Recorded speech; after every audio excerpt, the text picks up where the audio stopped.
Hello, my name is Steve Pretty. I'm a musician, composer and performer from London, and welcome to my podcast, Steve Pretty on the Origin of the Pieces. This is the show that helps you to hear, understand and enjoy music in new ways.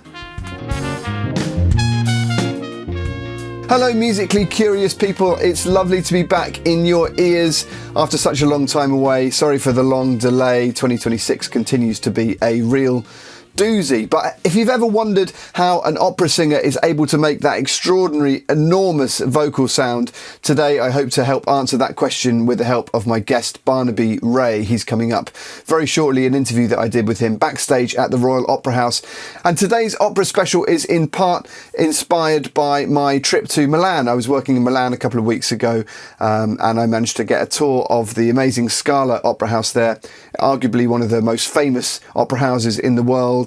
Extraordinary grand venue, really, really beautiful. Opera is not my natural home, I think it's fair to say. I've seen quite a bit of opera over the years, but I am absolutely no expert. But hopefully for those non-opera lovers among you, that will give you a bit more of a route in to opera with my chat with Barnaby, and later my reflections on my experiences at La Scala in Milan. But anyway, without further ado, I'm going to hand over to the brilliant Barnaby Rea backstage at the Royal Opera House. So my name is Barnaby Rea, and I am a professional opera singer, and I think I've been doing it professionally for about 11 years now. Okay. But I started training, so I guess I started doing it about 17 ago now, maybe. Maybe we can start with talking about why that's 7 years of training. Why did it take you so long? No, I'm kidding. But why, because opera does take a long time to train in, right? And maybe we can start. Yeah, I think it was because I did a geography degree straight out of A-levels, because I picked the thing that I was least bad at in A-levels, because I wanted to go and get a degree, because I had no idea really what I wanted to do. I always enjoyed being on the stage when I was in school, and, a little bit of budget music playing. We were technically in the same swing band. That's true, because we went 25 years ago. Full disclosure, Full disclosure, we were at school together, and I was in the same year as your brother, who I'm still good mates with. So we were right. We were in the same school swing band. And remind me what you played again. I mean, you were like first trumpet, and I was like 85th trumpet. You played trumpet, of course. I did, but I played like. One of my closest friends would play the music, and I would just play it fractionally behind him. So I've just always been a great con artist in that way. I mean, hopefully less so now. But I was terrible at the trumpet. But I guess it sort of opened the door in a way to the musical side of the acting, which is what I did more of when I was a younger person, which then sort of evolved into doing both disciplines together, which is essentially opera. Because I remember, it was after I left school, I think, but you did some musicals, and you did you do Sweeney Todd? Yeah. That's right, I remember. I think that's after looking at that score now, I have no idea how I sung that then at 18 with no training or anything. It's funny that I happened to talk about Sweeney Todd, because I was just talking to a friend of mine who just had a rehearsal this morning, and my friend was talking about just like a local amateur production of it that he played in the band for recently, and he said it is mad how difficult that is for everyone involved. Wild. It's like an amazing piece of music. Interestingly, but the next time that I performed it, so I did it at 18, and then 16 years later, while I was a young artist at English National Opera, I was performing in a small rooftop, well, I wouldn't say a small rooftop flat, it was the chairman of E&O, but for 15 people, one of which was Stephen Sondheim. Really? And that was literally like the next time I sang any of the music publicly. Amazing. If you told like 18-year-old me that, I probably would have just, That's incredible though, what an amazing it was kind of a weirdly cyclical moment, but I haven't done it since. I'd love to at some point. It does get done. They're about to do a new staging of it in Commercial Opera in Berlin with a friend of mine, Chris. But Oh wow, yeah, great piece of work. You should check it out if you haven't, people listening. But anyway, going back to the training. Did you do much at uni? I did one musical in our first year. We did Guys and Dolls.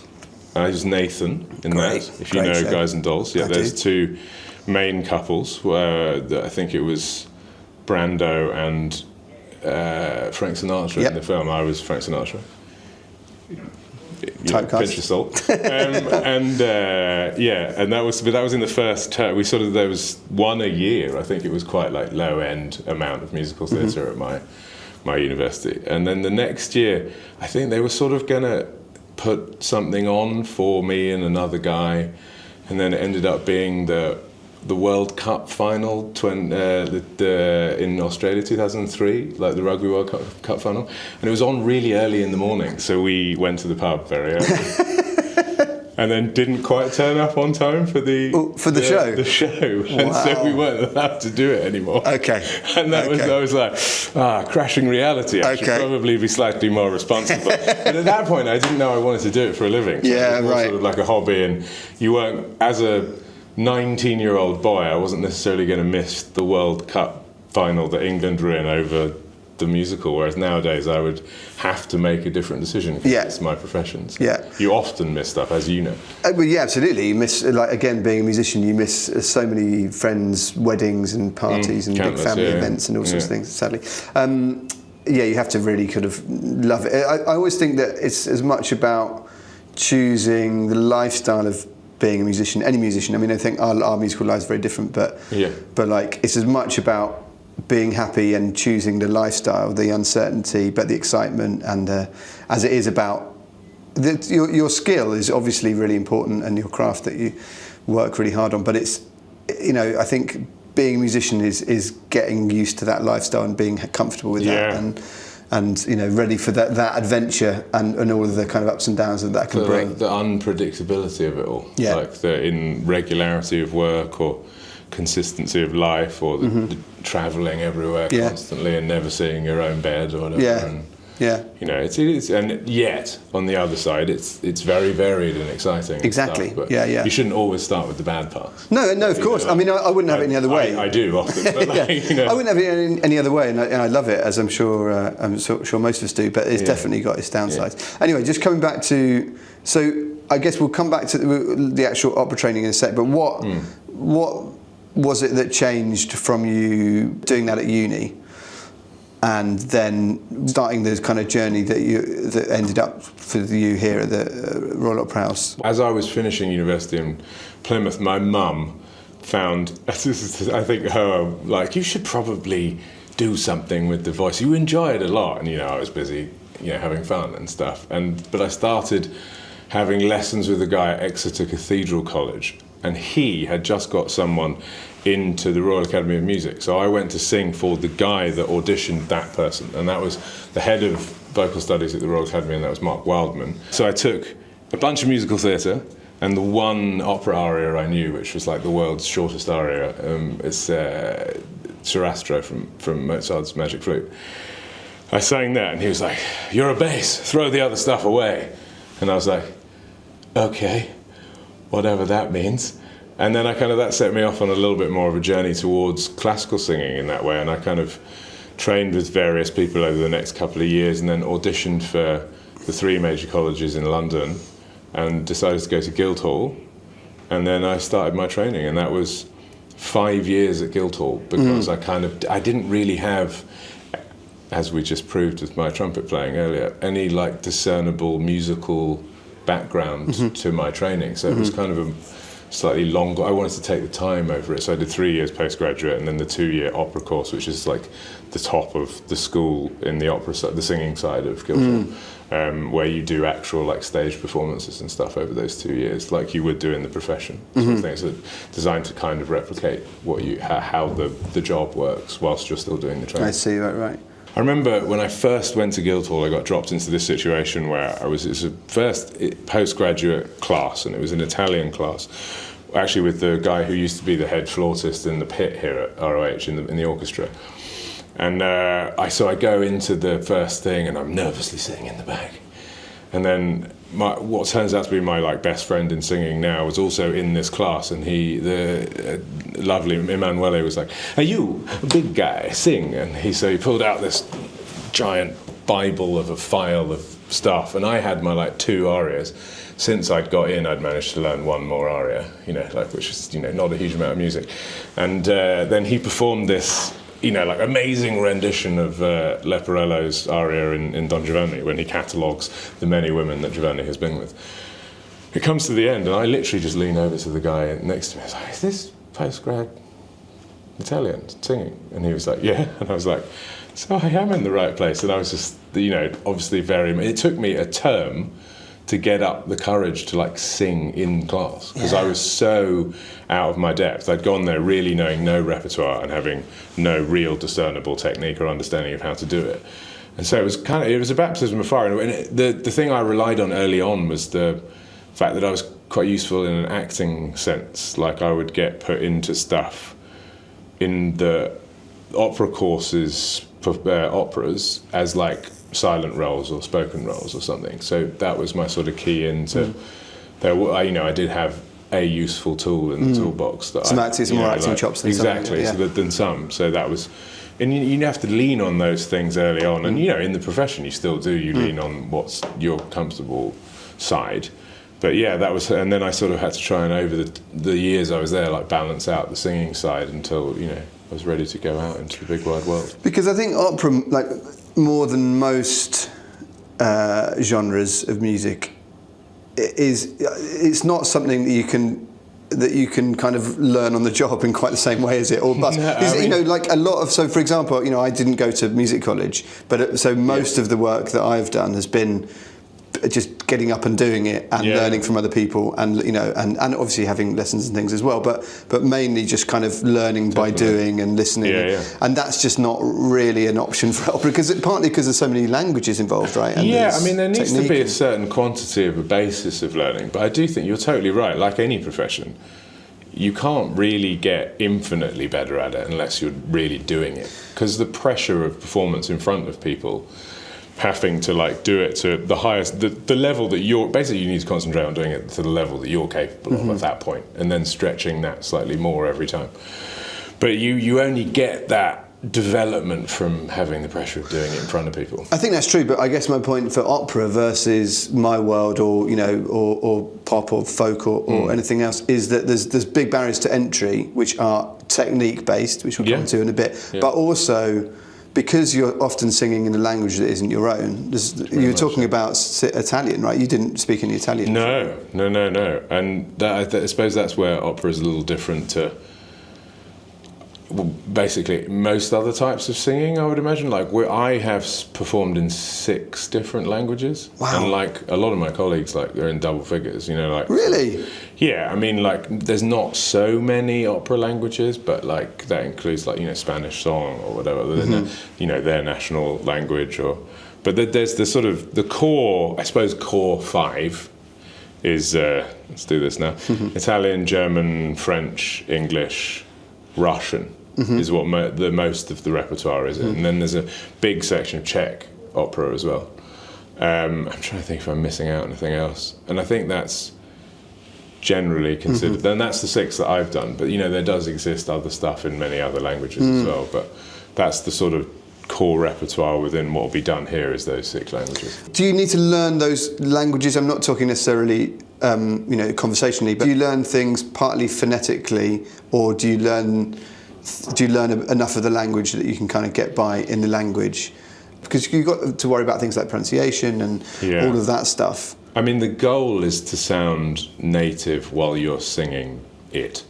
Like, in a phrasing sense and phonetically, it should sound, so that most people go, that guy could be German or is German.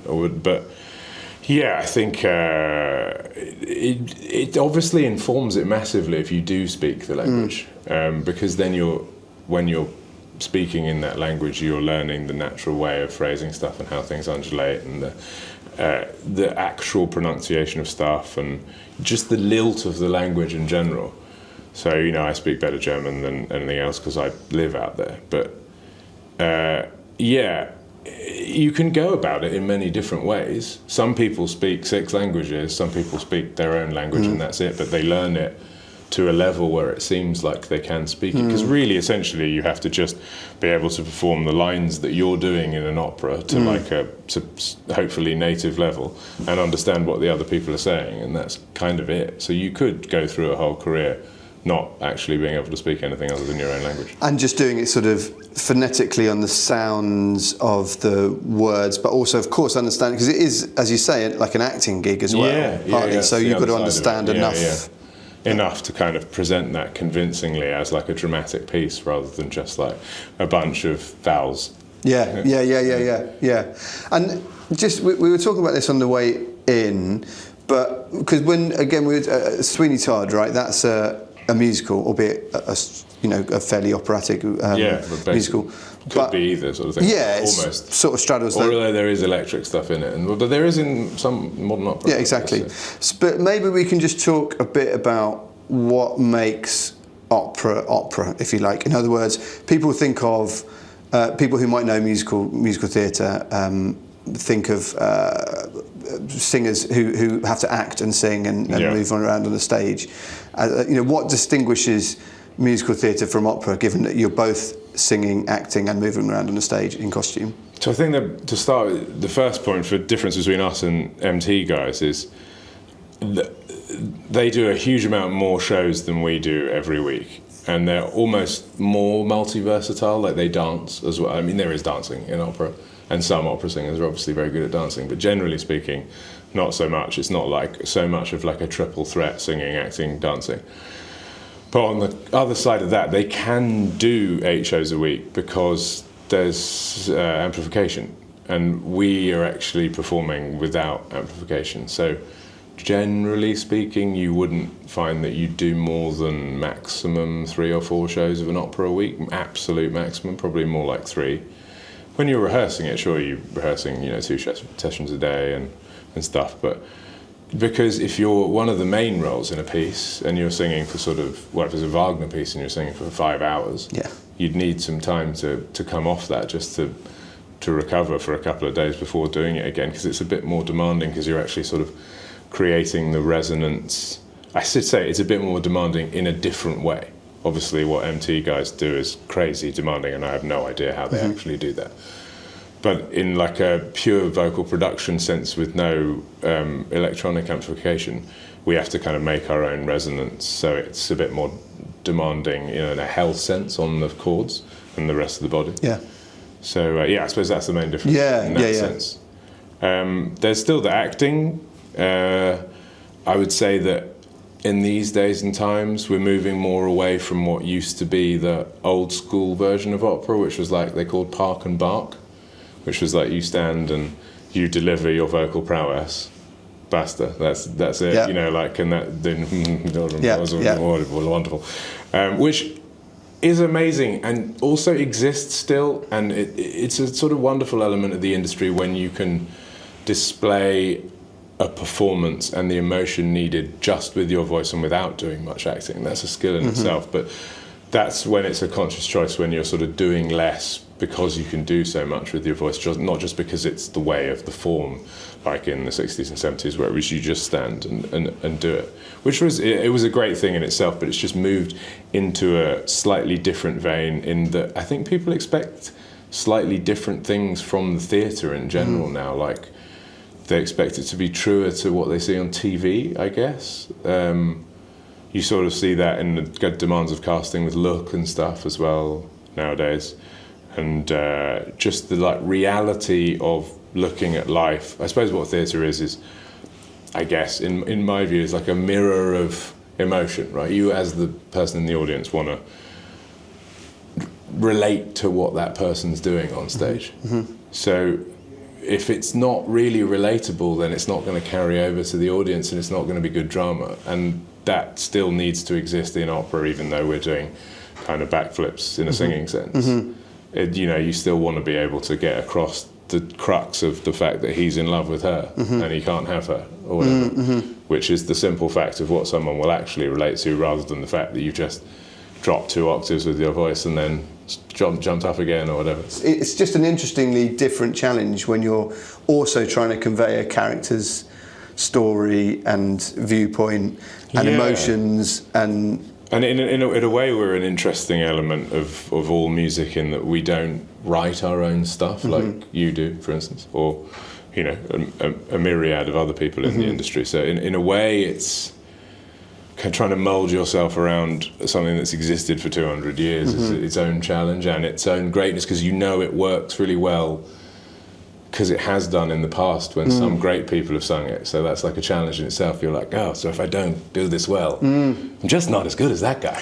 But that's also true. I think that's true in general in classical music, and to be fair, in a lot of jazz and other things. If you're doing existing songs or whatever, people are always comparing historical performances, or of course, since the invention of recorded music, they're like, oh, well, it wasn't as good as Callas, so you know, whatever it was like, or whatever.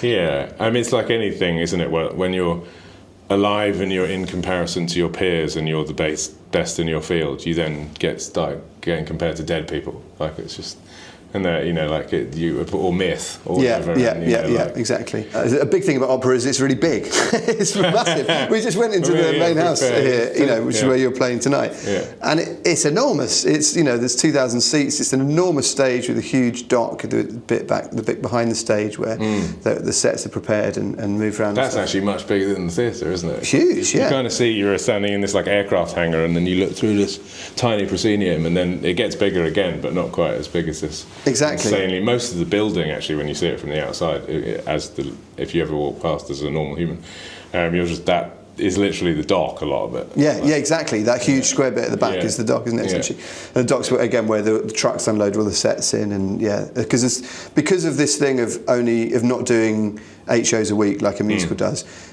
As a result, right, you get 2 or 3 shows going on at the same time. Yeah, and there's a ballet here as well. I think they can run 3 or 4 shows at the same time. Yeah, that's mad, isn't it? And they sort of have to, because obviously we can't. Ballet dancers as well couldn't do. Yeah, can't do that many. Can't do. Well, I mean, I think they're probably much more resilient than we are, but I don't think they do more than about 4 shows a week as well. Yeah, that makes sense. But yeah, the scale of it is so huge, right? I mean, I wonder. I know we're here to mainly talk about singing, but just as a form. Like, oh, really? That's not a good thing for it. But just as a form, like it's so epic, right? And that's sort of built into the genre in a way, isn't it? And I wondered if you just had any thoughts on why that is and how that's come to be. And I wonder whether it was grandiose back in the day because people just wanted to see really grandiose stuff. That's why things were really long as well. Because back in the day, actually culture was more about being seen in the theatre and not what you were watching. It was like you went and sat in what would be the stalls nowadays, and to watch the people in the boxes because they were the rich and members of society, and it was very strange. So that's why the operas were so long, and why there was a ballet at the beginning of Act 5 or whatever, and now I think it's sort of coming more to the, as I say, to the slightly more like filmic length of stuff, and things are changing slightly, and you still get, I mean, this set's 30 years old and it's a big classic stalwart and it works amazingly, but not all operas are like that nowadays. I think people are maybe moving away a little bit from that in some ways, like some tastes, at least we're in that era where people are experimenting with the expansion of not doing the giant flats and stuff, which actually do look amazing, and in a way mirrors the kind of crazy level of the orchestration of Verdi or Wagner, or the amazingly like giant sound of it. But yeah, maybe in a more specifically character-driven, smaller piece, it's better to be a bit more minimal and have it more about the singing and the music making and the acting. But it's still tricky though on a massive stage. Yeah, exactly, you've got to have something to look at. And when you're looking from the back of the amphitheatre down to that, like it probably looks much better if you've got like a big, because you can't really necessarily see faces as well. Yeah. Sitting that back far, it's more. I mean, the best sound's actually back there because it's all sort of spiralled in together by that point. But it's interesting to see that maybe not nowadays. It's not happening so regularly, but I still think there's a place for all elements of that. If you, particularly as a director, want a design that's like big and, as long as it works with your vision of it. Yeah, absolutely. Then the music can carry it.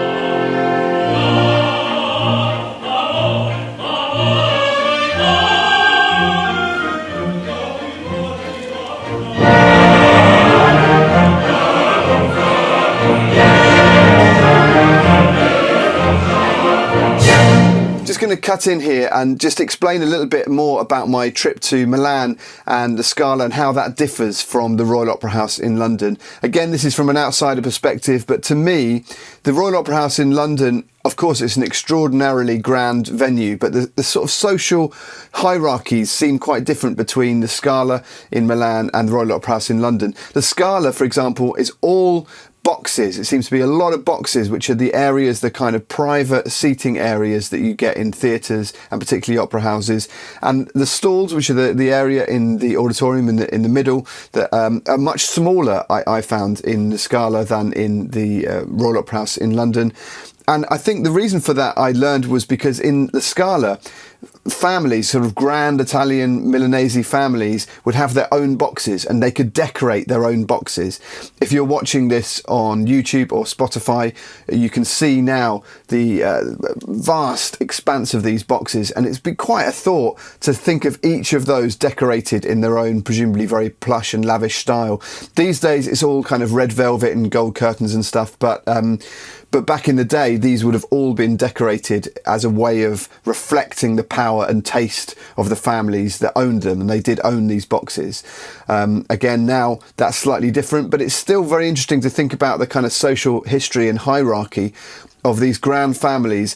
But then down in the stalls, there would be all of the servants, essentially. So you might bring your servants to the opera with you, you go up to your fancy box, and then your servants are down in the stalls. And that's because the stalls used to be standing, much as they are still at Shakespeare's Globe in London. But, you know, that era of theatre and going into later the era of opera, there was a lot of standing tickets available, and so those standing tickets in the stalls down there would be where your servants would go, and it would be much more of a sort of social occasion. But you think about those grand families up in the boxes, looking down. I mean, literally looking down on their servants as well as seeing the stage. And I also found it very interesting to hear that because there were no seats in there, they also used to do things like performances in the stalls in the auditorium in the Scala. They used to have horses, like kind of, horse fights, I guess, or horse dances, all sorts of horse performances in where the stalls are, where the seats are now in La Scala. I think they may have done that in the Opera House. They certainly, in Royal Opera House, I should say, they certainly did do that in the Colosseum, which is the home of the English National Opera in London. So, there are commonalities between those places, but they also used to have these grand balls. They used to have tables covering the whole downstairs auditorium and dances where you could go and waltz around with your prospective lover or whatever it might be. But then it was just very evocative thinking about all of these boxes, looking down on the dances, looking down on the food, looking down on the horses, or looking down on the servants and the opera. And I think it was just a very interesting thing to reflect on the differences between opera then and now, because then opera really was music of the people, because of course it was very expensive to own a box, but because all the servants would go and be down the bottom, it really was there to appeal to everyone. It was mass market entertainment. Now, of course, today that isn't quite the same, and we touch on that in my chat with Barnaby, but I think it's interesting to think back to the way that opera used to be used like that. You'll have heard me talk on this podcast before, if you've heard previous episodes, about the different uses, the different reasons that music exists. And I think one of the things that is often overlooked when we think about opera these days in the 21st century is we think of opera as art music, and of course it is, but opera was also commerce music. It was also popular music back in the day, and much as jazz was and is now become an art music, and all sorts of other things that have happened over the years. Similarly, Shakespeare, of course, in the theatre world, that would have been again mass market entertainment, but now he's been elevated to a kind of slightly more rarefied art form, which we hold up on a great pedestal and kind of admire from a lofty distance. And actually, I think a lot of people would say doesn't necessarily always connect with mainstream culture, for better or worse. now's not the time to dig into the ins and outs of why that is good or bad, but I think that is nevertheless true. So it's just interesting to be in that space, that kind of home of opera in Milan, and of course when I'm talking to Barnaby here in London, and think about the social hierarchies of that and how they've changed over the years, and how that applies now to what we're thinking about when we're talking about culture now. One of the things I've been thinking about a lot in the last couple of months in particular is how difficult live entertainment is at the moment. Live entertainment has arguably never been in a worse state, at least in my professional lifetime. And it's not only my opinion, that's an opinion shared by all the promoters I talk to, live agents, most musicians who are touring. And part of the reason for that is because, in my opinion, what we've got is a situation, as we do at least in the popular imagination with opera, where we have people spending vast amounts of money on tickets for big shows, big arena shows, stadium shows, and people are spending hundreds of pounds, £500, £600, £700 maybe on a ticket to see Taylor Swift or a big pop act. And fair play to them, fair play to those acts, no disrespect to those acts. But the problem with that is that money is all being concentrated at the top, and meanwhile the budget that people might have had to go to their local venue, even to their local pub, and check out an act and pay maybe 10 quid to get into a back room in a pub to see a really good up and coming act, or an act who may never get out of that scene, the circuit of pubs, but that circuit of pubs is incredibly valuable to the lifeblood of music in this country. And I think people just aren't coming out to those, right? I've just been on this tour with Hackney Colliery Band, which has been great fun. It's very, very hard to get people out. We're playing to not always great audiences, sadly, and that is really challenging. And when I talk to promoters, when I talk to other bands, that seems to be across the board. A lot of bands are stopping touring, a lot of promoters are giving up, a lot of venues are closing down.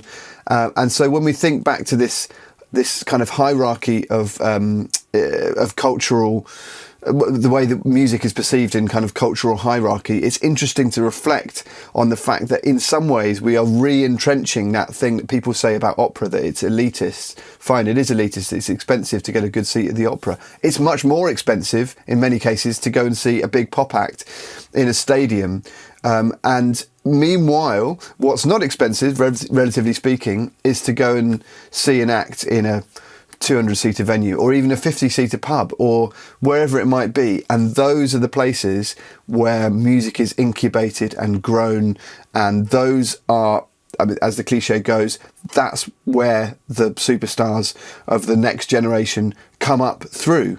And if those places disappear, as they increasingly are, we are really in danger of not having a very rosy musical future in terms of the live scene. And of course, that's even without going into the financial challenges that many musicians have, given streaming royalties or lack thereof. And then, of course, AI music. So it's a huge topic, which I'll dig into a little bit more over subsequent episodes. But I just wanted to kind of think about that in the context of when we're thinking about opera as being very rarefied and expensive, and not for the masses. Maybe you can get tickets to see opera at the Scala or at the Royal Opera House in London. You can get cheap tickets, even standing tickets, just as they used to do back in the day, for sometimes under £10, certainly £10, £20, £30. Not very much considering the spectacle that you're watching. Now, you don't need to be a huge opera fan to do that, but I really, really urge everyone to try and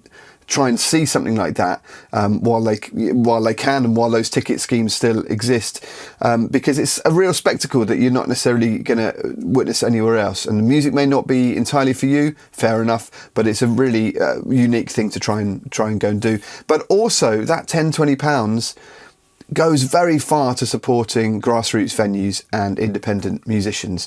So much as I applaud the big stars for being able to sell out these huge venues and charge a lot of money, and much as that looks good on the government's balance sheet for how live music is going in this country, I've spoken to civil servants in the past who've said, the entertainment sector seems to be doing quite well. and that's because the balance sheet looks like, Ed Sheeran or Taylor Swift or whoever has sold X thousand of tickets at 500 quid a pop. So that looks pretty good on the economy's balance sheet. But meanwhile, everything pretty much under that, with a few exceptions. Obviously, some things are still doing very well, but a lot of stuff's really, really struggling. So I urge you to please use your money in a more distributive way. Everyone's struggling at the moment, or many people are, I know. So I appreciate there's not always much money to go round. But if you think of that 500 quid for that top tier ticket, great. But think of how far that 500 quid could go. If you went to 10 gigs for 50 quid, or however many more for 5 quid, 10 quid, whatever it might be. There's all sorts of amazing live music going on, and we're going to lose it. We're really going to lose it unless people are able to come out and support it. And so thank you so much to those who did support the HCB tour and who continue to support me in my live Wilton shows, the next one of which is this Tuesday, as I'm recording, the 19th of May 2026. But yeah, similarly, festivals are really struggling as well. So please keep supporting these things, because they will not exist without you. And anyway, we're going to get back to the opera chat now. So back to the Royal Opera House in London, where I'm going to talk to Barnaby about some of these exact issues, in fact.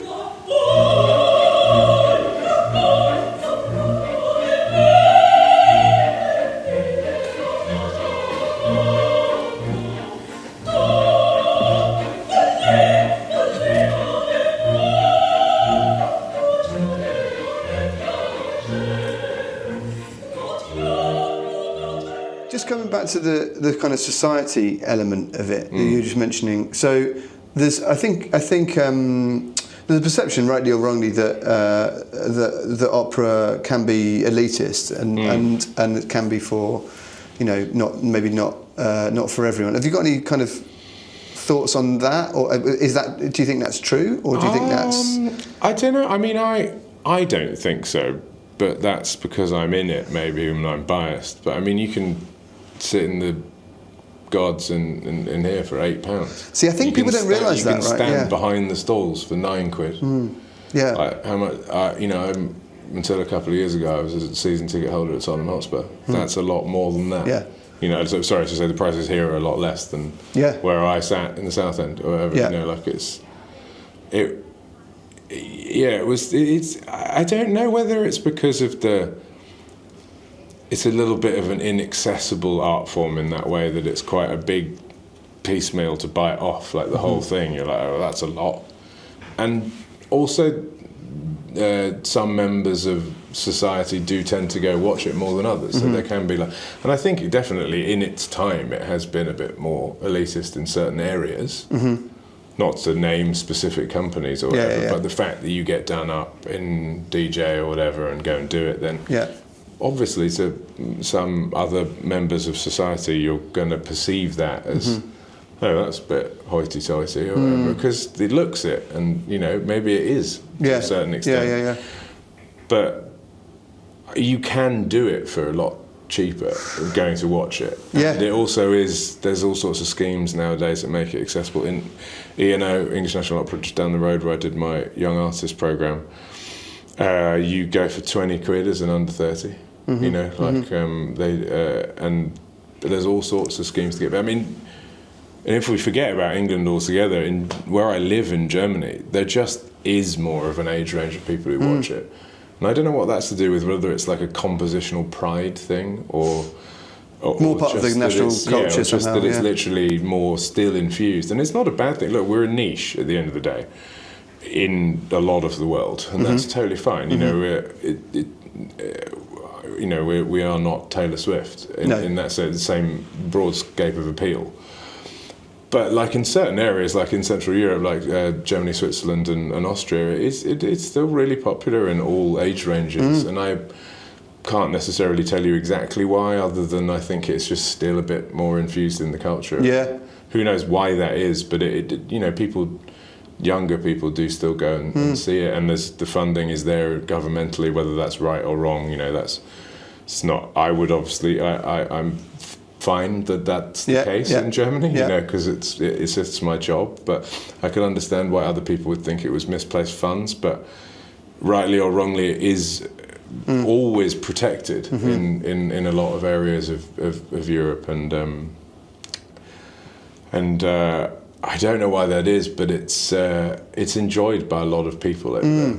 So. I think there's so much in that, and we could talk about it for hours. But I think firstly, I urge anyone to go and take up some of these schemes, even if you don't think you're interested in opera at all. It's just, you know, just to go get an idea. Exactly. Well, it's just like with the whole theme of this podcast is about musical curiosity, and even if you think I don't want to go and sit and listen to opera all day, that's fine. But I really recommend anyone go and listen to opera, and I'm seeing this opera tonight. But just because it's one of those spectacles that you should know what it is and see what it is, and you don't have to. Because it's not for everyone. Like, and if you don't enjoy it, that's totally cool. But go and give it a go, like anything else. Like, it actually, a lot of people go and give it a go, and they're like, oh wow. Yeah, exactly. You know, so and then there's obviously people who are like, that's probably not for me. But like, that's all music. Yeah, absolutely, absolutely. But just seeing people again unamplified. You've got an orchestra and these amazing singers and the spectacle. And again, if you can do that for £8 or £20 or whatever it is, it's just something interesting, something different, you know, that you might then get into. Yeah, exactly. I mean, I have all sorts of thoughts on the funding thing, because I think that it's really tricky because it's such a grand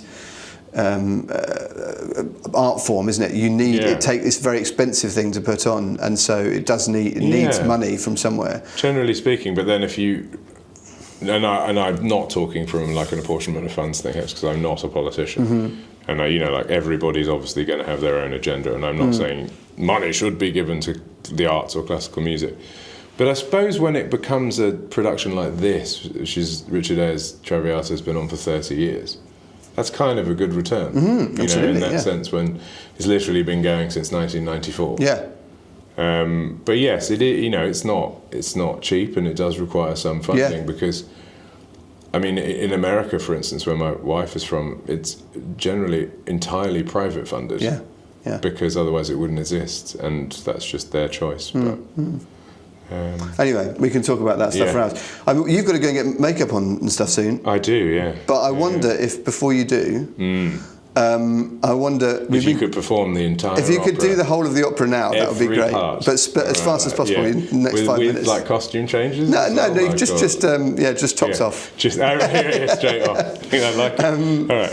Skins and shirts. Yeah, well, I just wonder if you could. There's a section in the show called Entertaining Noises where I get people to talk about their instrument and demonstrate the instrument. So I wonder if you were able to just demonstrate some key aspects of because you're a bass and you've got this amazing voice, and I wonder if you're able to just demonstrate some key. I know you certainly have, and some key aspects of your voice and how you kind of think about it and approach it.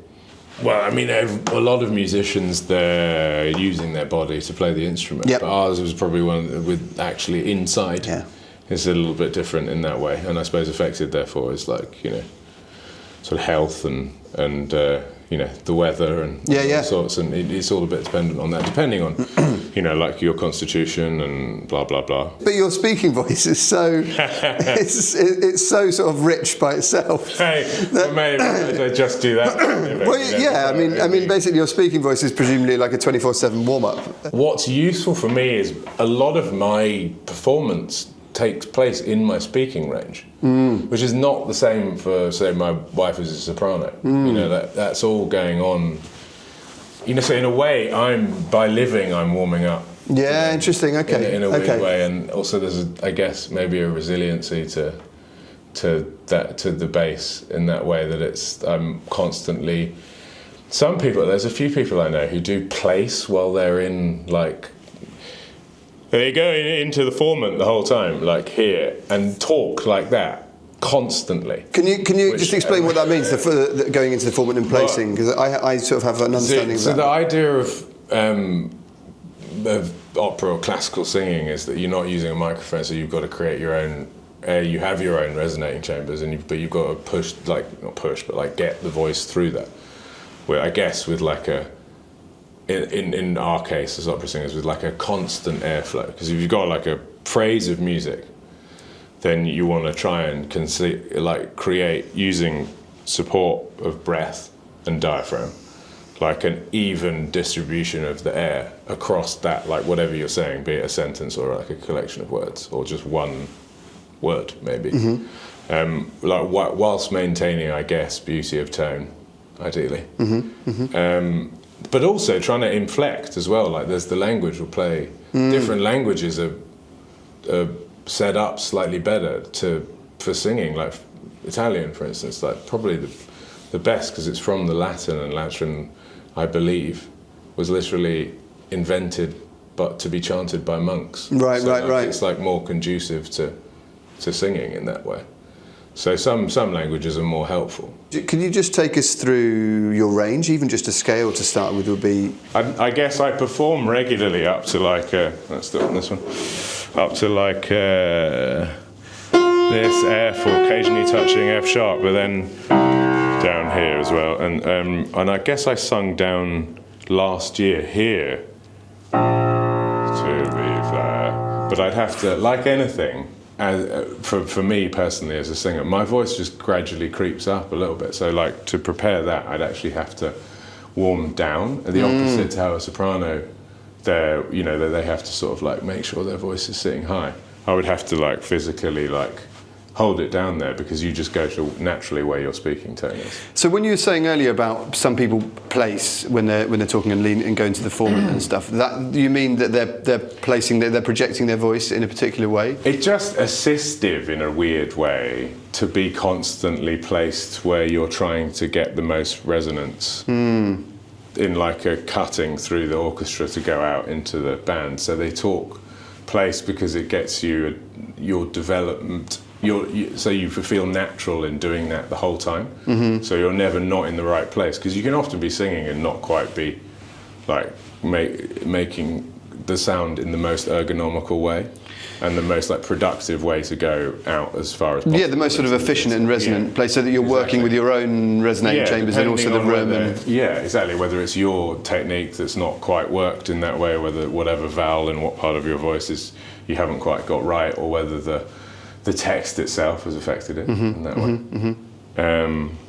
I'm trying to think. I just sing a section of, but a common element of my. This is like so this is not this Verdi opera you're going to see, but this is like another Verdi opera which shows the kind of, as you asked, range of what I do. So I think, was it my memory? I think it's. Spara fucil mino. The name is blah blah blah, other things. Borgonione. And then Rigoletto says more things, and then I come down to telling him my name again, so to remind him that it's Papacile's his name. Spara. I think it's an F, is it? Spara fucil.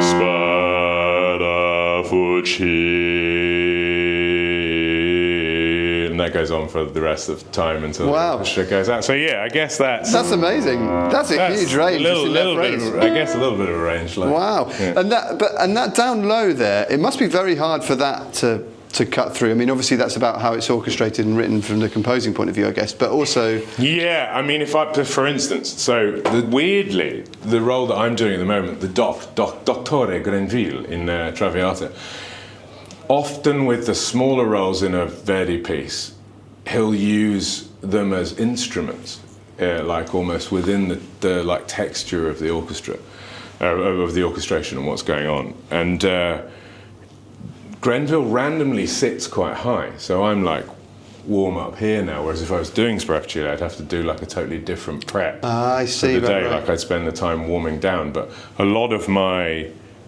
sung moments are like kind of all sort of F, G and above, like sort of thing, all the way up to like F, up here. Yeah. So like it kind of sits in and around, like structurally in and around like that sort of, you know, it depends per role, but yeah, my preparation for doing what I just sang would be very different to what I'd done today to do this. Yes, I see. Just because of the like sort of range and the difference. There's also, it would be dependent on style as well. Like Verdi's much more about like line creation, beauty of singing, whereas like more modern stuff like the Alban Berg that I did here last year, that's more about the sort of character of the person, and it's all like all sort of crazy, you know, right. in and around, like up and down, just to accentuate the character of the person or whatever, or the turmoil that they're going through and stuff. It's done much more in like a sort of obviously crazy harmonic way, rather than with the sort of beauty of singing, like the pain in like Verdi or whatever. So. And when you say your prep today, so that's like, what does a show day look like? Just get up, go to the pub. No, I'm kidding. It was fairly quiet today. I actually worked on something else. I'm doing French comedy in Romania at the beginning of November, and so I'm learning that at the moment. Some Ravel, which is kind of very different again. So I did a bit of work on that, because the main three roles of this production of all traviatas carry the whole show basically. You know, like the majority of the heavy lifting. Like the 6 slightly smaller roles are not double cast, but the main 3 are. So we ended up doing 8 performances of it in 10 days, including the dress rehearsals. Which is it's a lot. I mean, also just to briefly explain what double cast means for people who don't know. That's when you've got 2 people sharing one role, and normally for reasons like this, because one is too demanding to be able to do that many shows. You just sort of, you wouldn't want to put them health-wise through. You could do it for a certain amount of time. Not as well, like if you came back as like the main role, Violetta, tonight, if you went to do it again tomorrow, it just wouldn't be as good. You wouldn't have like the fine chord closure, because your chords would be a little bit on the swell and so, you know, the fat side.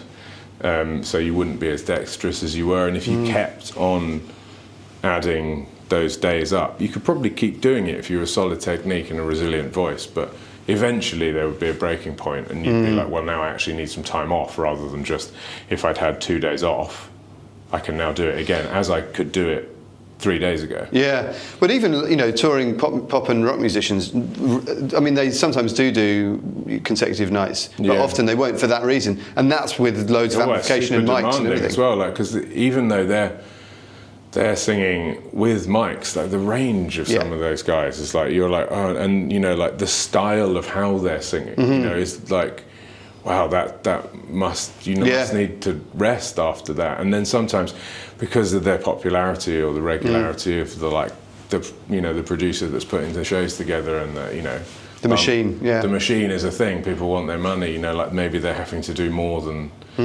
But here, usually, hopefully, in opera, that's a little bit more protected, just because, like, you'd start killing off singers, like, you know, like in the sense of career sense, if you. And it's why, you know, people do get a bit iller nowadays if they're really successful, because back in the day, there wasn't the ease of travel, so like opera singers would do less work in general, because you'd have to take a boat across the Atlantic or whatever. Whereas now you can be in here and then be doing you know, if you're really successful, be doing this here and then like a different Verdi opera in Germany like the next day. You know, like, right. And it's great, and it must be very difficult to not, and it is when you get those opportunities to say no. Like one time a couple of years ago, I was rehearsing in London, and I took the 10:30 flight to St. Petersburg in the evening while the rehearsal was still going on, but the head of it was kind enough to let me go, and I was literally performing in Russia the next day. So like, it's difficult to say no when you get the opportunities, if you're allowed to do it, because that's another element of our lives, that we're not really in control of what we do. You have to like beg to make it all fit together if you've got 2 things that overlap, because it's just up to the management. And they really have the product in mind, why they don't want you to do too many things, because they're like, well, maybe this person won't be as good and on form if you know, like I do give them the time. I can see that. So it's about trusting the artist. If they know the artist is capable of it, then I see. more likely to do it. But yeah, I mean, we're generally speaking, it's a bit more protected in the terms of days off, just so you don't sort of get into problem. Because then the management are in a problem. If they lose their artist, they have to call someone in, and that costs more money as well. Of course. You know, because it's like a jump-in fee as opposed to a negotiated fee previously. So yeah, the jigsaw. Yeah, the exactly. machine. Yeah, no, it's a very complicated, isn't it? I'm going to ask you to sing a bit more if you don't mind. Oh yeah, sure. Whatever you like, really. wondering, it's always nice to have as much music as possible. Yeah, sure. So if I do some of that, only if I it's not going sang to some tie of you out, of course. the Berg that I was talking about just now, to give you an example of the characters, different language, German. So let's see if I can just pitch it out of my head because I can't remember it at all. Meine Seele, meine unsterbliche Seele stinket nach Brandewein. Sie stinket und ich weiß nicht warum.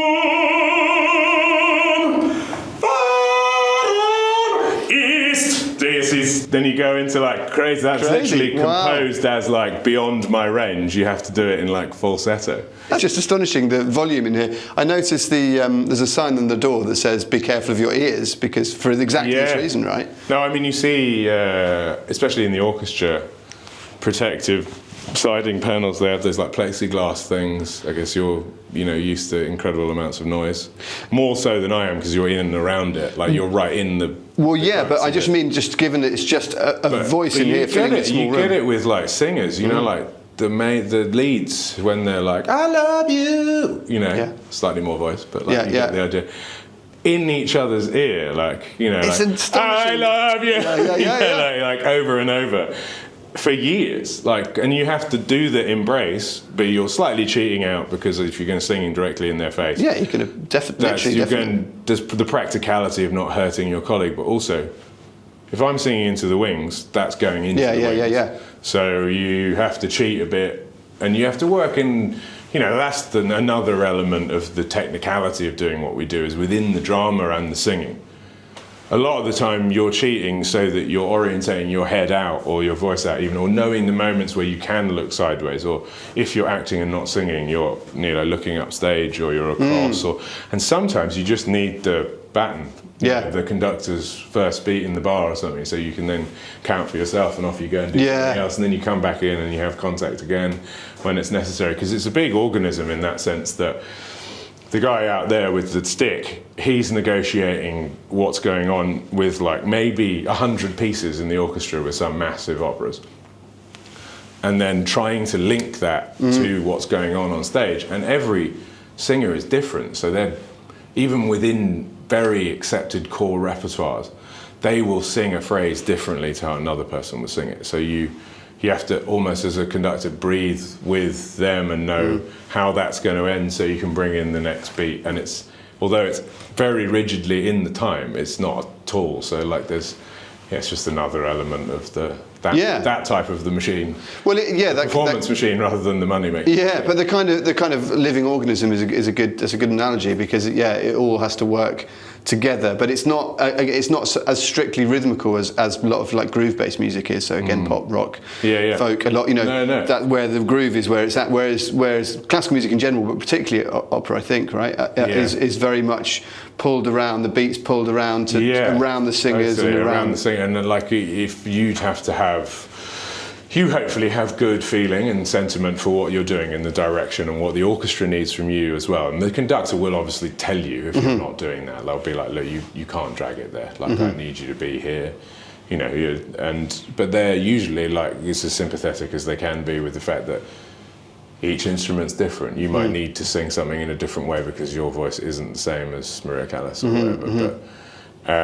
But it's less about, I guess, I don't know, layman, but you guys feeling what you're doing on stage, everyone around, whereas there's one guy standing giving time, and you are all staying with this guy just as he does that. But I mean, maybe you at the front of the band is. I think it is different. I think you're right. I think it is it's more of a hierarchical system, I think, in your words. From what again, from as an observer, it seems to be, because again the conductor. So again, please tell me if I'm wrong, but like the composer is sort of God in this instance, right? And the conductor is like, I don't know, the Holy Spirit or something. You know what I mean? Like conductor's really important. Really great way of putting it, actually. Yeah, it's literally like sort of just like letting it through. I mean, everybody's letting it through them, right? Yeah. The Holy Spirit is coming through all of them. So maybe he's more like Jesus. Yeah. He's filtering it more in, and he's guiding the whole thing in like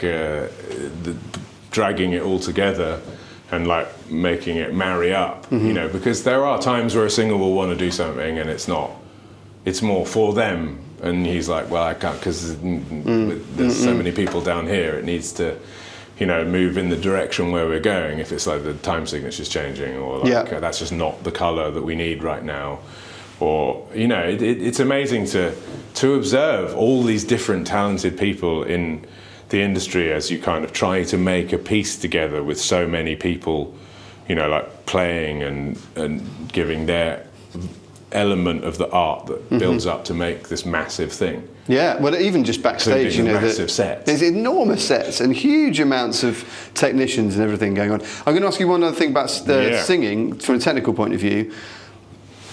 People, I think, don't always know why, don't always understand why there's so much vibrato in opera. That's, I guess, the kind of cliche of an opera sort of voice, right? Is quite a lot of vibrato. There is a part of opera that has a lot of straight tone in as well. I've never done particularly a lot of it myself. It's more of a specialist thing. A lot of it gets done in England. Baroque, it's like the earliest version of opera, where you kind of, there's a lot of on-setting, so when you begin a note, straight tone, and then you come out into vibrato. But sorry, I totally... No, that's I was going to ask exactly that, but... that's more of an effect for the style of that repertoire, right? Rather than, you know, the technique for singing. That's more of like a totally for the style of that music. Which is different to other eras, like with this Verdi, for instance. And so you talk about style, and is that predominantly a style thing, or is there's quite a lot of technique involved as well in terms of the projection, right? Yeah, no, I mean, like the style is sort of the composition is sort of on top of your technique in itself. But what I mean is, like the amount of vibrato is...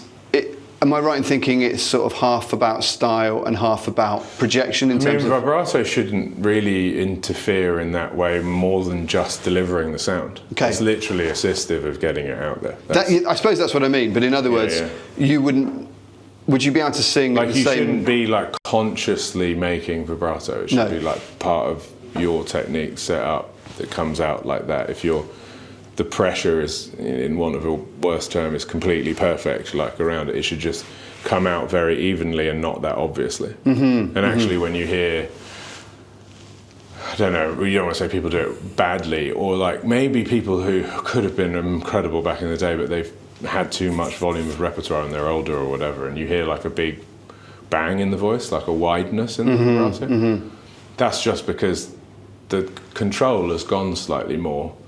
And so, you know, like they don't intend on doing that, but there's just the voice itself has miles on it, you know, like a sportsman or whatever, and you just can't quite do it to the same level. But yeah, it should, I guess, as I say, be even and something that you don't really pay attention to in the audience when you're generating. It's purely assistive of like transference of sound out to the back. Yeah. Interesting. Since we're here in an opera house, can you give me some tips as to, in 5 seconds, about how I should approach? If someone said, right, you've got to try and sing in an operatic style tomorrow, how would I? I mean, you're asking the wrong guy in this sense, but I like it. The most important thing of what I was saying is like a constant airflow. Yep. Right, so you're doing that with the diaphragm and your support down here. So you're sort of breathing in and kind of, you actually should have some kind of, not rigidity in the inside, but like to the outside. There's like there's for the air to like almost bounce off. And then if you want to go really technical, like I got in trouble the other day for scooping in recit, because the idea of everything should be on set, like on the pitch, like you should have, like like you should be on the pitch already when you come in. But I do a lot of comedic roles, so I sometimes get into a habit of the style informing how I'm singing. So I kind of, it's not the best way of doing it. Yeah. But I guess so. You should be looking for like a fine closure of the chords, like have a visual, you know the pitches, so just pick one, and then so breathe in, and then just like let the sound out. But I feel like I'm just choking it a bit. So I've got this. Try and like sort of be loose here. And draw tensions about thing. Like, and I'm trying to think, mate, 'cause this is like I've never taught in my life. It would be amazing if I knew actually how to do it. It's breaking down your own technique, isn't it? It's interesting. Be good practice for me to actually understand it slightly more. I'm trying to okay, so speak. Hi. Say something. Hi. Hello. So you say like a natural buzz. Yep. A good way of doing that, playing around in your face of where that is, finding where naturally you're most resonant speaking. So where's your speak? Where do you normally speak? So I normally speak sort of here, I think. Right, Yeah. so then speak but slightly louder. Speaking but slightly louder, so it's like almost like a shouting in that way. So I can do some projection. I can talk quite loudly. Project, but then just when you're projecting, add slightly more projecting, add slightly, and then pick a vowel, project, like project, and if you relax here, it'll naturally vibrate. Project. So that's already clearer and slightly louder than what you were doing. And then I guess it's just the case of like practicing that and like where the resonance sounds most in, and then if you want to get really technical, you should be also like attempting to lower the larynx at the same time as stretching it up, and like finding the space in the back of your head and the front and everything. But that's... And it's quite a lot of that, because I find thinking about trumpet technique and a little bit of singing that I used to do. A little bit of singing that I used to do back in the day. A lot of that, I think, is about visualizing something and seeing and thinking about how it feels and how it looks, because it's something that you can't necessarily have conscious control over, at least at first. No, right? and then when you want it to become unconscious, especially I would think with this art form, because you've got to be acting as well. If you fall out of the character, you're obviously, there's going to be moments where like, this is a really intense technical bit, and I need to, I need to be concentrating on that, but also still in the vein of that I'm doing the emotion. It's like you want it to become as close to second nature, the technique, as possible. So you can focus on all of the other elements that you've got to tick, like pitching and the simple nature of pitching, rhythm, like being in connection with the conductor, before your actual own like acting performance.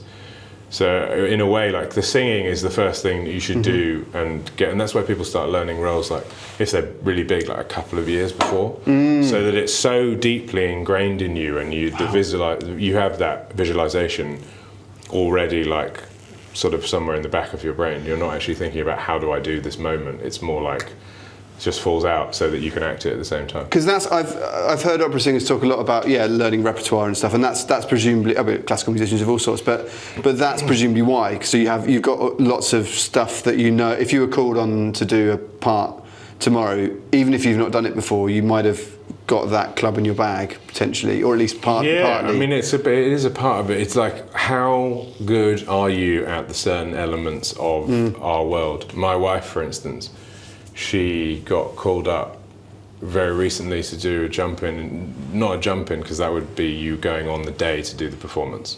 Blimey. But like she got called to do a role that she'd never done before and had to start rehearsing on the Monday, and she hadn't learnt it on the Friday, and it's quite a sizable amount of German and the music on top of that.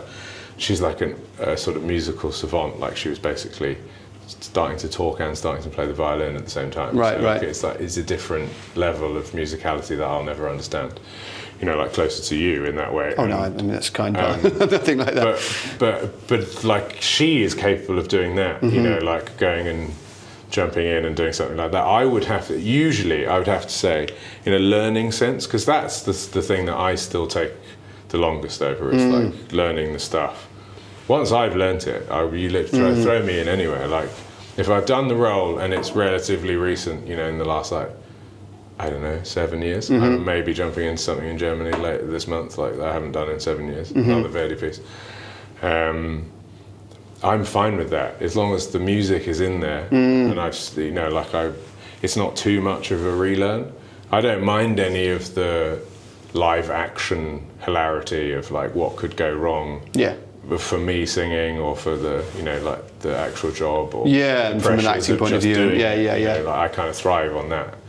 Whereas it's like the mechanics of getting it learned is my thing that I like to make sure is good. So you have to really work on. Right. Whereas other people who have the musical gift in that way, they can just I guess goes in the brain, and then I guess some people if you've just maybe got more of that instinct for performance rather than the musical side. Well, I mean, obviously you've got loads of musical side as well, but compared to your wife, as you say, So that's the thing you have to work on. Yeah. Sort of knowing where your strengths and everybody's got strengths. And that's like it's also weirdly the thing that you can actually control the most. Like you say, there's two things in a rehearsal room you can control as an opera singer: punctuality and being prepared. So it's like, you turn up on time and you know your music, because that's really you are as good as they hired you.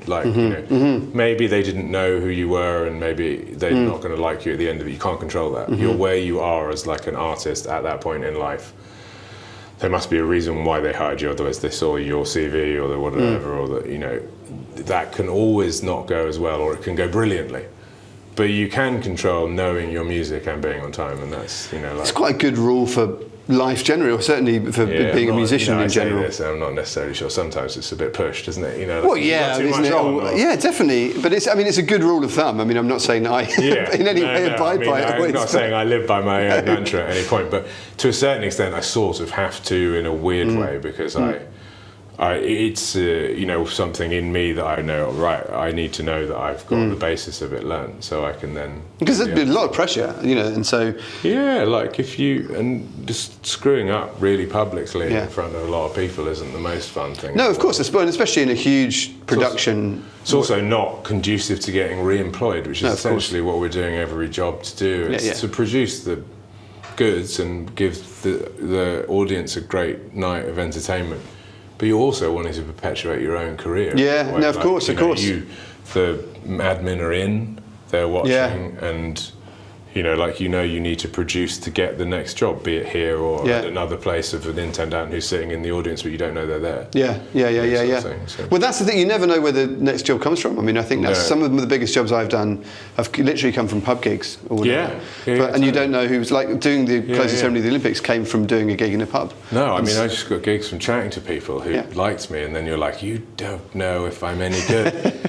Well, this could be either really great or really disappointing. Exactly. But, I'm still going to do the gig, because ultimately at the end of the day, gig's a gig. Gig's a gig. But Well, that's all been amazing and really super interesting. And I have one thing that I try and ask most people, just because I spend my life, as you do, making noises for a living, and it feels like a strange way to exist and make a living, but a great one. And that is basically to ask you what's the point of music? What's the point of music? Whoa. Mate. Don't make it too broad sweeping or anything.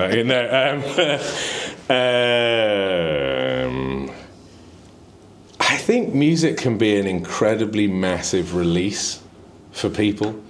Be it whether if you're watching something, it can take you away from the reality of your life, but it can also do that as the person who's performing it. You can get lost in it, and there's obviously an amazing euphoria you can get from performing. In a selfish way, or in a connective way with other people. Like always the best moments on stage are when it's, you know, you feel like the whole everyone's together, like building this piece, you know, sort of thing. But I think it's the ability of it to take people away from the troubles in their life, and take them to a different plane in that way. Like, and some, you know, they've come because they're not necessarily just looking to find out about opera. They might actually really like opera, or you know, they're going to a jazz gig because they really love jazz. You know, like, and that's like they've got that one evening in the month that they're away from their job or whatever, and the pressures of their own life, and it's you can really be assistive in making people have a great time, which I think is kind of a cool thing. Definitely, I think it's a great privilege to be able to do that, and for a living, and you kind of don't think about it when you're doing it. You're like, that was all right show. Anyway, pub, but like then you bump into people afterwards, and they're like, wow, that was sort of changed my life a bit, even if it was just for tonight or whatever. And you're like, oh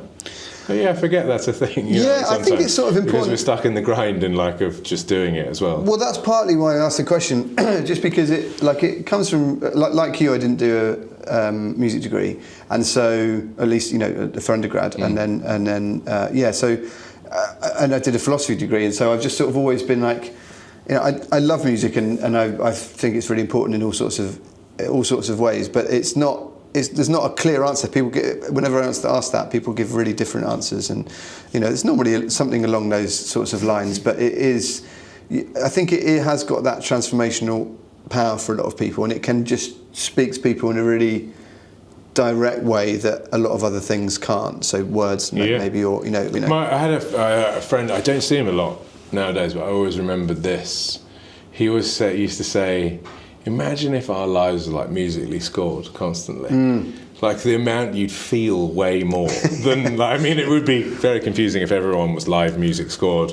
You could hear everyone else like, hold on, wait. But like, you know, headphones or something, or watching it happen afterwards, you know, like even like it filmically scored. But what's interesting about that is that is possible. Like basically with the invention of like the Walkman in the 80s, that became possible because then people for the first time in human history, people have got personal music that they can listen to without anyone else. Or even like to view it afterwards when you viewed a video of something and then you layer it on afterwards to stop. That's amazing, man. Thanks so much. Where can people, if people want to find where you're performing next, is there an easy way? Or just... Yes, I guess my Instagram. I don't know what it is, but like my website is barnabyrea.com, and that has all the information. There you go. But that's also got my socials attached to it, so it's all some iteration of Barnaby Rea, REA.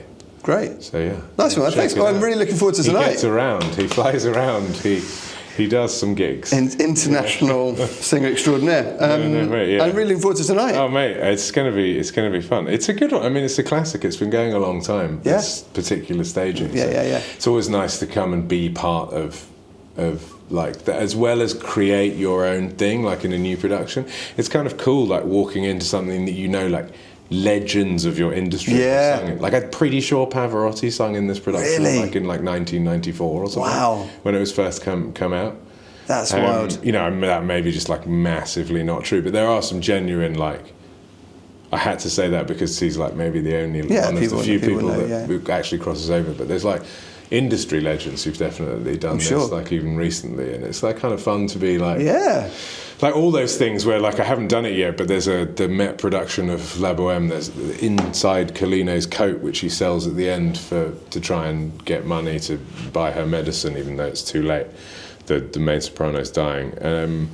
It's got all the people's name tags who's ever done it. That's great. And that's like, you know, the Zeffirelli one's like 47 years old now. Oh, that's great. I love that. It's like, it's pretty cool. Maybe one day, but, you know, things to aim for. Great, man. Anyway, mate, thanks for your thanks time. so much, man. Appreciate it. Enjoyed it.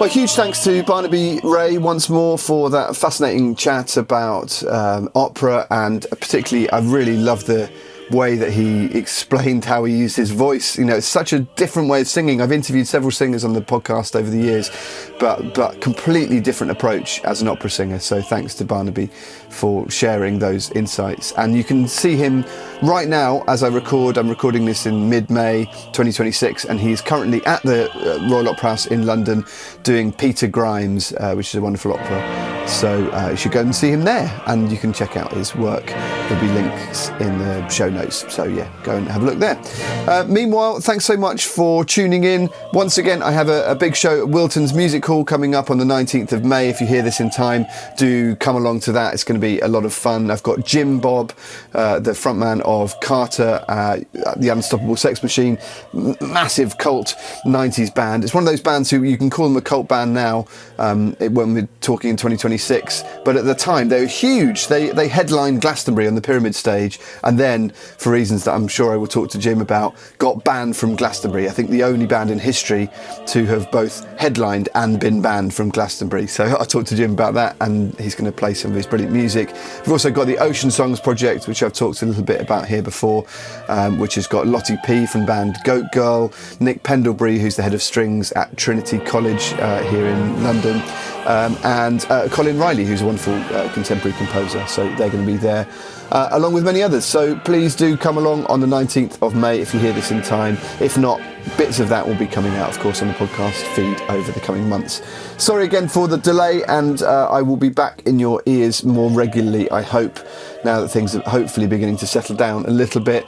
There's all sorts of exciting stuff coming up over the next few weeks, so do stay tuned here. And of course, do sign up to my mailing list. If you go to originofthepieces.com, really pleased with that website. You can see all of the back episodes, watch videos, watch little snippets, tune into all the episodes, search by tag, by map from the different places in the world that I've recorded or spoken to people in. So do go to originofthepieces.com and sign up for all that stuff. Meanwhile, thanks so much for listening, and stay musically curious. I'll see you next time. Bye.